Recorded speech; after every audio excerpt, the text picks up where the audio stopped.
Greetings, awesome physics students. I wanted to do an example of a cross product with you. So here's how to, let's say you have A and B in components, and they're in XYZ parts, and you want to know what is A cross B. And you want to compute this in terms of components. So let's go ahead and start. First of all, I think it's helpful to look at this in terms of where are X, Y, and Z in 3 dimensions. So if we draw out our 3-dimensional coordinate system, so X and Y are here, and then Z is up here. Let's go ahead and draw out this A vector here. That's going to be +2 in the X, so I'll go +2X, -3 in the Y direction, so that'd be back like that.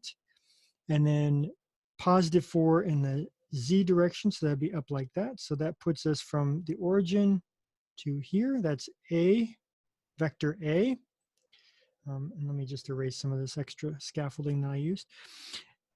The vector B is going to be -1 in the X direction, so that's backwards like that.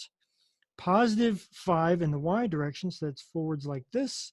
And then -6 in the Z direction, so that's down like that. And so it's going to point back like that. So this is the B vector. And so I realize these sort of look like they're opposing each other, but they actually create there's a plane, sort of a slanted plane here that looks like that. And these two vectors are in that plane. And so I would predict that A and B are going to be, A cross B, excuse me, is going to be perpendicular to that plane. It has to be. And that it's going to be generally up like this, probably in the positive X, Y, and Z direction. So I would predict A cross B to be in that direction, okay? It's going to be perpendicular to both A and B. There's some angle here, which is, it's not really represented nicely here in this particular depiction, but that's going to be the angle theta between these two. It's not, it looks like it's 180 degrees, but it's not. Okay, so how to compute A cross B? Well, to do that, we use this mnemonic to remember, and it's called a determinant. And if you remember how to compute determinants, this is very useful. And if not, well, you get to learn how to compute determinants. This isn't a true determinant, but it's a good way to remember how to do this. So the first thing is you have 3 rows and 3 columns because we have 3 dimensions here.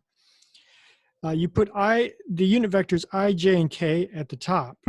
Then you pick off the components of these 2 vectors. So first you put the first vector in this next row. So that's going to be 2, -3, and +4 here. And then the second vector, remember this is the first vector, A is the first vector, B is the second vector. Second vector, B, is going to have components -1, +5, -6. Okay. So this is actually going to be 3 different things. I'm going to separate them into an I hat component, a J hat component, and a K hat component. And the way you compute these determinants is cyclical. So the first one is positive, the second one's negative, the next one's positive. If we had a fourth component, it would be negative, but we don't, so don't worry about that. The next thing we do is to compute the I hat component, we box off the I and J, or the column and row that I belongs to, and we focus in on this determinant here. So I'm going to cross multiply these. So I take 3 times 6 minus 5 times 4. Okay, so this is -3 times -6 minus 5 times 4. 5 times 4. And that's the I hat component. Okay, and let me clean some of these marks up so that we can do this again. For the J component, I again cross off the row and column that J belongs to, and then I cross multiply them again. So I go 2 times -6 And then I subtract off 4 times -1. Okay. And let me clean up that mess. And then for the last one, I cross off the k hat column and row. And then I multiply these. So I go 2 times 5.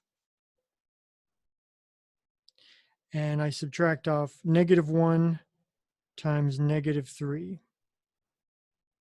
Okay. And so then I just add these up. Okay, so let's take a second to do that. So for this component, this is going to be I hat. Let me just erase this. So A cross B in vector form and component form is going to be 3 times, this is -3 times 6 is 18, minus 5 times 4, it's 20. So this is -2 I hat. Then this one is 2 times -6, -12, minus minus 4 times -1. I'm going to go ahead and pause this and finish the multiplying these because it's not that interesting to watch me do that. Okay, so if you do the algebra out of the multiplication and addition, you get -2 in the x direction, +8 in the y direction, and +7 in the z direction. So that would indeed be, it's slightly negative in the x direction, it's positive in the y direction, and it's positive in the z direction. So yeah, it roughly points in the direction that I had originally predicted. So this is how you compute these cross products, and hopefully this was useful. And if you have any questions, as usual, please let me know. I'm happy to help you. And see you guys later. Bye.